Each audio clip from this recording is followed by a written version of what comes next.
Raiders 35, Chargers 32 in overtime, as we mentioned. I mean, I don't know. All right, let's just dive into the controversy because that's what everybody's talking about. Like, that's all I can think about. And I'm watching like my Twitter, I tweeted out a picture of it. My Twitter, my menchies are blowing up. So we all knew going into the game that a tie between the Raiders and the Chargers would result in both teams going to the playoffs if the Colts had lost to the Jaguars. They did. The Steelers won. Steelers fans are freaking out. The Steelers are probably freaking out because they're thinking, oh my God, like these guys could take knees. There was no way, Breech, that the NFL was going to let the Raiders and the Chargers take knees on national television for the 272nd game of the season, the longest season ever, in Vegas in prime time, and not, like there would have been. I would bet any amount of money that there were calls made that said, look, that would be tantamount to collusion. You may not do it. If you do it, we will fine you to oblivion. You will forfeit your playoff games, and we will take your draft picks. Yeah, I mean, I don't think anyone ever actually thought they were going to kneel it the whole entire game, but it was more of, and this was kind of when I wrote a story last week about how this scenario might play out. And, it said, yeah, it could happen. It probably won't because it's just NFL doesn't do that. But you eventually get to a situation where if the teams are still tied late, then it pops in your mind. And you think, well, if we just run it up the middle 3 times here in overtime, now that we're tied 32-32, then we can just tie and get to the playoffs. So I thought it was fascinating. It got to overtime, and that is when you started thinking about, are these guys going to play for a tie? And then, of course, they didn't, and they played the most exciting game of the 2021 season. Okay, so the big controversy surrounding this game is Brandon Staley calling a timeout in overtime with 38 seconds left and 6 seconds left on the play clock. The Raiders were, I would say technically, because it was a dome and Daniel Carlson's been a very good kicker, within field goal range. It would have been a 57-yard field goal. The Raiders were lined up in shotgun. I think Mitchell Schwartz quote tweeted a picture I sent out, and he took it the wrong way somehow, but said that he was like, oh, that's clearly not a pass set. I'm like, well, yeah, I know. I didn't think nobody thought the Raiders were passing on 3rd and 4, but the Raiders were going to run on 3rd and 4. All right, so anyway, I don't want to make Brandon Staley calls a timeout. But Al and Chris are like, I don't know. And the Raiders run the football with Josh Jacobs. They pick up 10 yards. They have a 47-yard field goal attempt to win the game and to change their seeding from 7 when they go to Kansas City to 5 where they go to Cincinnati. It's a risk-free field goal unless you get it blocked box. I mean, it's not risk-free, but it's the percentages are really low that field goal is going to end up costing you the game and a shot at the playoffs.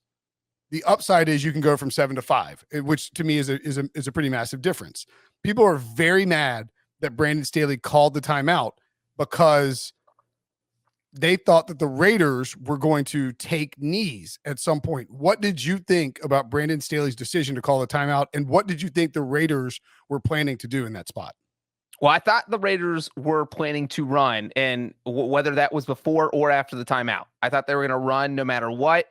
And I think when Staley called the timeout, my initial thought was that he was doing it so that the Raiders couldn't run the clock down to 2 seconds. Say the Raiders run a play there, right? While the clock's running, they gain 2 yards, and now it's 4th and 2. And well, if you're the Raiders, you do there, you would run the clock down to 2 seconds, call a timeout, and try a 55-yard field goal. And so I think what Staley, and in my head, this is what I thought at the time, was that Staley didn't want them to be able to try a field goal with 2 seconds left because the clock expires. If you're the Raiders and you have to try a 55-yard field goal with 30 seconds left, that's a huge difference than with 2 seconds left, because if you miss a 55-yarder, the Chargers get the ball with 25 seconds and a timeout, and all they have to do is get about 20 yards to get in field goal range. So I thought he was doing that to try and force a field goal with time left on the clock. Does that make sense? Yeah. So it all depends on what you think the Raiders were doing. And there's a lot of videos out there about where Austin Eckler is talking to Max Crosby, and he makes a face that looks like Max Crosby just told him One, either the, like the ending of Usual Suspects and he'd never seen it, or like The Sixth Sense or something, or two, that he's like, yeah, we're going to knee out. He's like, oh, really? I mean, okay. So I didn't think the Raiders were going to kneel out. They were not taking a knee.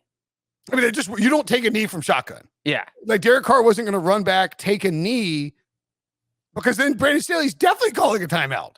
If you take a knee or if you take a delay of game and move it back 5 yards, and in fact, the Chargers could say, no, we don't want the run off of the clock. We're calling timeout. And the Raiders were running a play. They had a guy in motion. Renfro got set. They were about to run a play, and they were going to obviously run the ball. And in my opinion, they were going to see what they got yardage wise on that run. If they were inside of, I would guess 53. So in other words, you get the first down, you're inside of 53. You have a decision. Look, you get the first down, you're inside of 53 yards. You can either kick the field goal, you can call one of your 2 timeouts, and then you can run the ball again and set up a longer field goal. I do not subscribe to the notion that the Raiders were going to run the ball and then just do nothing after they ran it on third down. If they got enough yards to get within a reasonable field goal range, they were attempting that field goal. You know how I know that? Because that's what they did. Like, they ran the ball out of the timeout anyway. They just got under center and ran the ball. Josh Jacobs picks up 10 yards and they kicked the field goal. I don't believe that it changed their mindset, or if it did change their mindset, I think their mindset going into that third down was incorrect. Well, and also I'm reading it right now. It's like Staley's from Daniel Popper.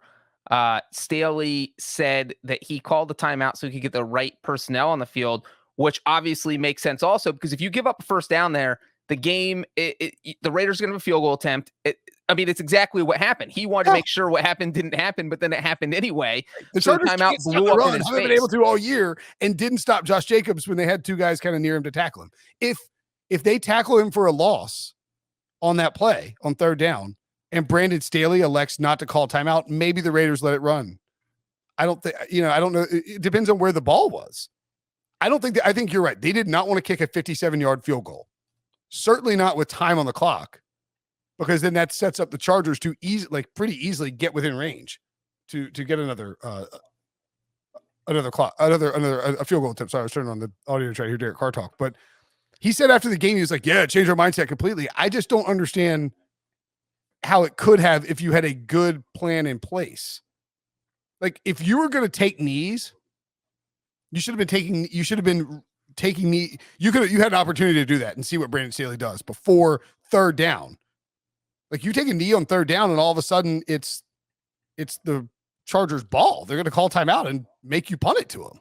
So I have a hard time really understanding why people think the Raiders were just going to let the clock run out. And maybe they were, but if they were, that was a poorly thought out plan. Right, because they wouldn't have been able to, because the chart. I mean, it is interesting how it played out. Brinson, it was classic game theory, if you will. your whole entire. I mean, I guess I'm saying, like, some people are like, oh, the Raiders were just going to take a delay game and take a knee. Well, if Brandon Staley was going to use a timeout on 3rd and 4, he was definitely going to use a timeout on 1st and whatever. Debo, you've Brinson, can we hear from Brandon Staley? I would love to hear from Brandon Staley. Let's hear from Brandon Staley. Brandon, you took a timeout there with 38 seconds left before the 3rd and 4. Why did you take a timeout there? Yeah, we needed to get into the right grouping. We felt like they were going to run the ball, so we wanted to get our best 11 personnel run defense in, make that substitution so that we could, get a play where we would deepen the field goal. Derek Carr said after the game that timeout changed their mentality. Do you think that had any reason to do with them? I don't think it changed their mindset, because they were going to run the ball on the play before, and then they ran the ball the very next play. So we wanted to make sure that we got our run defense in there, and we obviously didn't execute well enough, but we wanted to get our premium one-back run defense in here, and that's what we did. Was any part of the motivation for you saving time to potentially win it if they were to miss that field goal? My mindset was to make the field goal as long as possible. See, again, I have a hard time believing, and I think Brandon Rich Bisaccia just came up as well. And he basically said, like, we were planning to run the ball and then kick the field goal. They called timeout and we thought the same thing. So I just don't believe that the Raiders had been playing this game to win the entire time. They were like, nah, F it. We had the ball. We're not going to kick this potential game-winning field goal to knock one of our arch rivals out of the playoffs and give us a better seating position. I don't believe that. But yeah, I mean, Staley was on the field, saw what their formation was, and was thinking, hey, the Raiders are going to run it. I want to put better personnel out there. And it seemed like the Raiders were going to run it no matter what. And they were going to kick a field goal on 4th down, unless maybe they lost a yard or two on that 3rd down play. Then they probably don't attempt it. And so you make the field goal as long as possible, and you do it with the most time left on the clock. That's why you use your timeout. So if he misses from whatever yardage, then the Chargers have time to run a play. But obviously it didn't work out like that because the Raiders got the 1st down on their 3rd down play. So you know what? I thought the weirdest call of the game was his 4th and 1 from his own 18-yard line. The timeout was not even. Well, the weirdest thing was the play call on that play. Like, why are you? I mean, the Chargers did not have a great game plan. And I think it's safe to say that what is happening in Los Angeles, and it feels very familiar if you've followed the Chargers at all, believe me, I have, that Justin Herbert probably hamstrung on Sunday night by his coaching staff, by his wide receivers, and by the offensive line, big time on Sunday Night Football. Hey, Brinson, want to hear from Rich? Even better, Rich Bisaccia, yes, the Raiders coach. I got some great apparently admitted that they were considering a tie. At the end of the game, all the playoff machinations. Right. If you tie, was there any consideration to just running down the clock there and not even attempting a field goal? It was conversation. We were talking about, I don't know if you know, we ran the ball there and they didn't call a timeout. So I think they were probably thinking the same thing, and then we had the big run to there. And when we got the big run, it got us what we thought was advantageous field goal position for us. We were going to take the field goal and try to win it. But we're certainly talking about it on the sideline. We want to see if they were going to call a timeout or not on that run. They didn't, so we thought they were thinking the same thing. And then we popped the run in there and gave us a chance to kick the field goal to win it. So we're certainly talking about it. Okay, but that's different than what people are saying on Twitter. Are you eating? Just mute yourself and I'll rant for a second. That is different than what people are saying on Twitter. People are suggesting that Bisaccia was going to run the clock out at the end.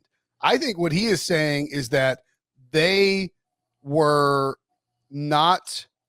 So the big run that they popped, I think he means it was a pass. Which big run is he talking about? Anyway, maybe he's talking about the big run from Josh Jacobs at the end. I don't think the Raiders knew what they were doing. And I don't mean that in a pejorative or critical manner. I'm saying that I think that the Raiders were kind of creating a plan on the fly and trying to figure out, what do we do? What are the Chargers trying to do here? We don't want to we cannot lose this game. Chargers, same thing. When he's talking about popping the big run, he's got to be talking about the Josh Jacobs run on that 3rd and 4 that put the Raiders in field goal range. And so maybe he's alluding to the fact that if, say, the Raiders get 0 yards there, right? And that happened at 38 seconds and 5 seconds run off. So now you're down to 33 seconds and the Chargers call a timeout. So now the Raiders have 4th and 4 from the Chargers 39-yard line with the chat is asking, it's hashtag what's Breech eating. So if it's 4th and 4 for the Raiders from the Chargers 39-yard line, what do you think the Raiders do with 33 seconds left? Wait, sorry, give me the scenario again. I can't stop thinking about what you're eating. It's definitely day-old Chick-fil-A. No, Chick-fil-A's gone. Long gone, man. That game was forever. So the whole explanation there, he talked about the long run, the 10-yard run, where so you're saying on the 3rd and 4, he's basically saying we decided to go for the field goal after the long run. So if they had not gotten the long run, if they had gotten 0 yards, it would have been 4th and 4 from the Chargers 39-yard line with 33 seconds left. Do you attempt the field goal or do you punt it? If Brandon Staley calls timeout after you run on 3rd and 4 and you get 0 yards in this hypothetical and there's 33 seconds left, I don't think you can attempt that field goal. You punt because if you attempt and you miss from 57, which is I don't know. So that's what I think he means by playing for the tie. He's like, I think he means we're going to run it there. And if it failed, then we just play for the tie. And if it doesn't fail, then we'll try for the field goal. He never mentioned kneeling it, or he could have specifically said that if he meant that. I do not think that he was ever planning to run out the clock. I think he wanted to see what happened on third down. And if they got the first down, they were going to try the field goal because they were in field goal range, and maybe he didn't even mean the big run. Maybe he meant the pass from Derek Carr, no. Maybe he means the 70-yard run from Josh Jacobs that got him to midfield. It's second and third. Like I say, at that point, they attempted to pass for -5 yards. I mean, they were passing the ball. Right. That's why it feels like they were trying to win. They were doing everything they could to win that game. Yes. The third guy, for those asking in the YouTube chat, smash the like button. We'll give away a Brinson Sucks hat. Third guy is on his way. I mean, I do think that, look, I get that Brandon Staley's under fire. You call the timeout in the spot and you're being questioned by, Al Michaels and Chris Collinsworth in game 272 that has gone. I think the ratings for this game are going to be bananas because this game went off the rails in the fourth quarter. The Chargers had a crazy 15-point comeback. When the Raiders kicked a field goal to go up 12 points to 15 points, Steelers fans were like, oh, come on, man. Like, you couldn't just stay up 12 and let us get in one way or the other. The Chargers finally opened up their offense. Justin Herbert was slinging seeds out there. I mean, he threw the ball, I think, 64 times, 383 yards, 3 touchdowns, and a pick. I mean, and a bunch of balls dropped. Well, that's the thing. But the Chargers loss overshadows the fact that Herbert threw a touchdown pass on 4th and 21, and then on the game-tying drive, converted 4 4th and 10s. 4? Was it 3 or 4? It was a ton. It was a ton. It was a 19-play, somehow 2 minutes, 6 seconds drive. 3 4th and 10s. They go 83 yards, and it ends with I believe that wasn't the touchdown on 4th and 10. In a 4th and 21 with a 23-yard touchdown pass. Like, are you kidding me? And so all of that is just out the door and overshadowed because they're just playing these crazy games. Crazy games. Play crazy games, win crazy prizes, Breech. Look, the bottom line, I saw this from Greg Rosenthal on Twitter, a friend of the program, Greg Rosenthal, friend in real life, Greg Rosenthal. 26 carries, 132 yards for Josh Jacobs and a touchdown. They simply could not stop the run. The Chargers couldn't. That is how their season is gone. They have not been a good team against the run. And Joe Lombardi, everything about their season was condensed into this game. You had the Chargers dinking and dunking and not being aggressive down the field, despite having great vertical receivers and having an incredible vertical throwing quarterback, dinking and dunking. They're not stopping the run. They're making, some pretty crazy decisions on 4th downs. Brandon Staley, as you point out, went for it on 4th and 1. There's just a lot of things that the Chargers did to set themselves up for failure. It feels familiar if you've been a Chargers fan or have followed the Chargers in any shape or form over the last 10 to 20 years. And at the end of the day, it cost them a playoff berth. And you know what's crazy about that 4th and 1 that they failed? That was their only 4th down failure in the game. They went 6 of 7. And the only one was the big one because it was in their own territory, and it basically gave the Raiders 3 free points, and the Raiders won by 3 points. So the Raiders, credit to the Raiders defensive line too. They manhandled the Chargers offensive line. Like Storm, is it Storm Norton? Storm Norton? That sounds right. Storm is going to have nightmares about Max Crosby for the next. I mean, chip this guy already, man. I mean, Justin Herbert was under pressure all night long. He was running for his life. I firmly believe that the Chargers, if they want, first of all, you have 2 years of Justin Herbert, no playoffs. The way he's played, very disappointing given the benefits of having a guy like that on his rookie deal. You're eligible to extend him after next year. If you don't make the playoffs, it's a massive failure. And to the offensive play calling and the offensive design that Joe Lombardi's working with here is just not functional enough for Justin Herbert's skill set. So maybe the Chargers don't deserve to be in the playoffs. Man, 9-8, disappointing season. Raiders 10-7, incredible season. They had their head coach resigned in the middle of a Monday Night Football game. like a quarter of the way through the season. And then their number one wide receiver killed someone in a car crash on like a week and a half later. And the team won a couple games, looked like they were toast, and somehow rallied to make the playoffs as the number 5 seed in the AFC. I mean, if you told somebody this like 2 weeks ago or 3 weeks ago, they would have called you crazy that the Colts would miss the playoffs and the Raiders would make it. Anything else from this game, Breech? I think we hit on all the keys. We could literally do an entire podcast on just this game. But you know what? The Chargers, they dug their own grave here. They lost to the Houston Texans. They lost this game. You win one of those two, you're in the playoffs. You can't lose to the Houston Texans.